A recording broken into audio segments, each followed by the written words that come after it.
Mbappé, pardonnez-moi, après la NBA, Mbappé versus le PSG qui veut gagner des millions. Aujourd'hui, le remake a eu lieu aujourd'hui entre le Paris Saint-Germain et Kylian Mbappé. Audience aujourd'hui au Conseil des prud'hommes de Paris et addition extrêmement salée.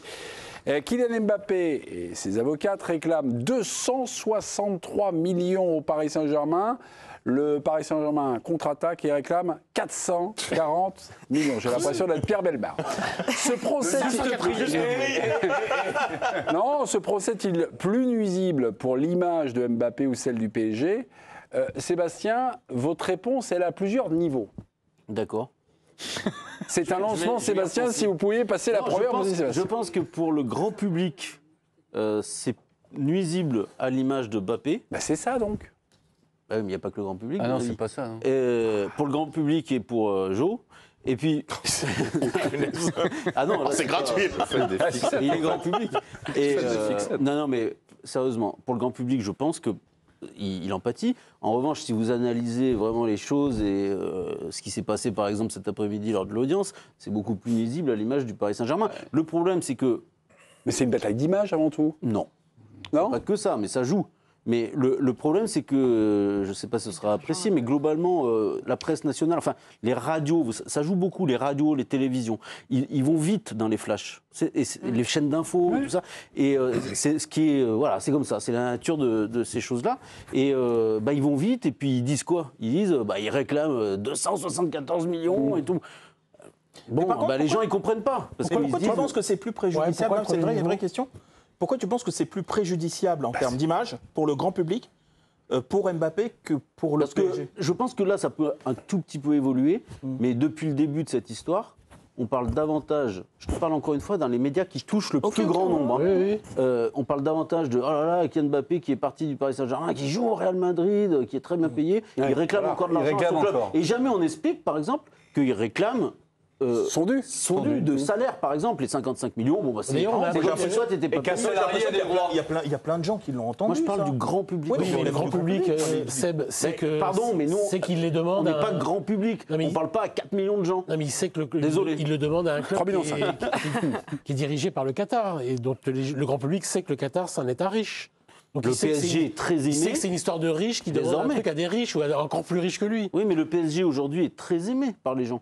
Le PSG a réussi ce tour de force d'être apprécié grâce à ses performances sportives par le plus grand nombre. Donc ça joue aussi. Sébastien Mbappé a eu parfois justement sur cette exacte question, je parle sur cette exacte question, est-ce que tu ne penses pas qu'il y a le PSG qui est très aimé et le Qatar qui reste le Qatar en termes d'image, je préjuge pas du reste. Et je pense que le côté...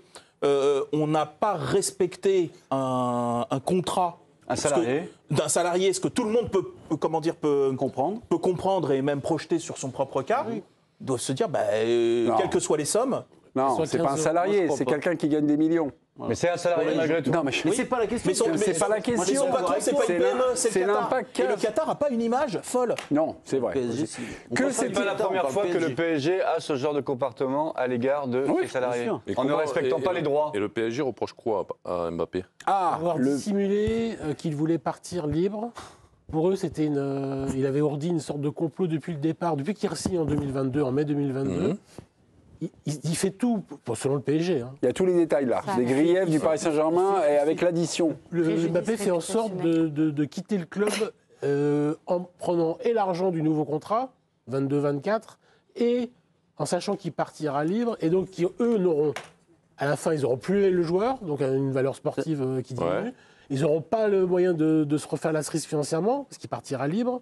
Et tout ça, ils lui reprochent d'avoir menti, de l'avoir dissimulé, d'avoir été de mauvaise foi. Ce qui n'est pas audible. Et en août 2023, conversation entre le président Nasser Al-Khelaifi, Kylian Mbappé, c'est d'ailleurs dans l'extrait de votre documentaire, la dernière partie sur Kylian Mbappé, le PSG assure aujourd'hui, j'ai lu le communiqué, que le joueur avait promis une réduction de rémunération dans le cas d'un départ libre en fin de saison. C'est ce qu'on vient de rappeler. Sébastien, vous avez eu les avocates. Oui. Qu'est-ce qu'elles vous ont dit sur cet épisode? Elles sont très claires. Elles disent que c'est faux déjà, mais que de toute façon, elles disent aussi que la seule vérité... Les avocats de Mbappé, non? Oui, les avocats du joueur. Que la seule vérité, à la rigueur, elle est détenue par le président du PSG et par Kylian Mbappé, puisque personne d'autre n'était présent. Et qu'en plus de cela, si jamais c'était vrai, qu'il serait quand même sacrément incompétent si il ne savait pas que lorsqu'on se parle, après, il faut le mettre sur contrat. Bien sûr. Donc voilà, cette histoire, elle n'a pas de sens, puisqu'il n'y a pas de contrat. Donc le PSG ne s'appuie pas sur un contrat.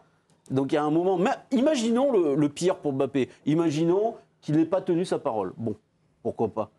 Ça, on peut l'imaginer, mais de toute façon, il n'est pas en faute. Au niveau juridique, ça... Et lui, il peut dire, mais attendez, vous avez vu après ce qu'ils m'ont fait, comment ils se sont comportés avec moi, j'ai pas envie de tenir ma parole avec des gens qui se sont comportés comme ça.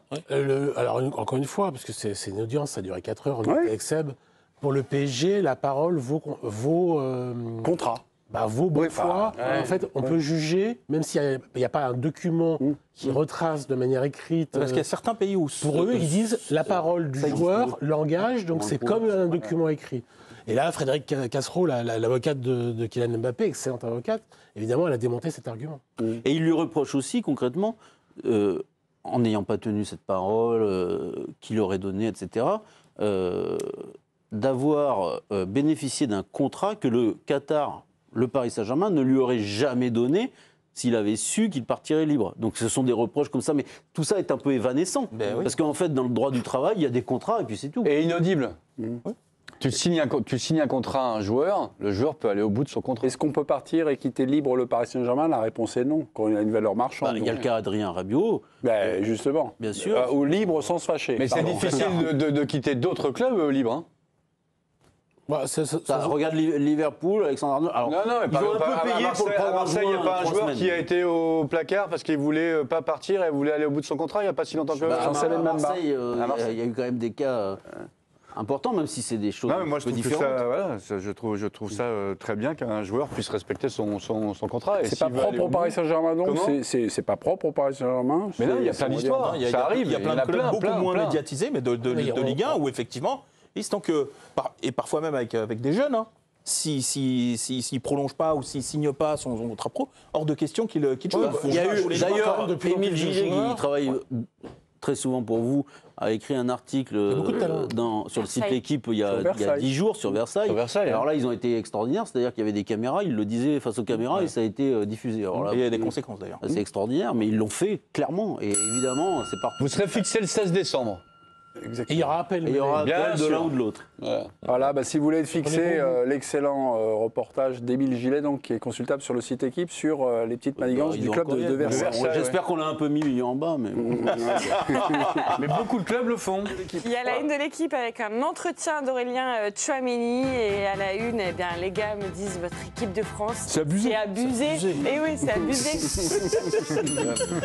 Merci de cette dernière collaboration pour cette invitation d'Aurélien Tchouaméni qui n'a pas apprécié. Merci beaucoup, on vous embrasse. Demain, la maison est toute verte, donc on sera ouvert. À demain. Ciao.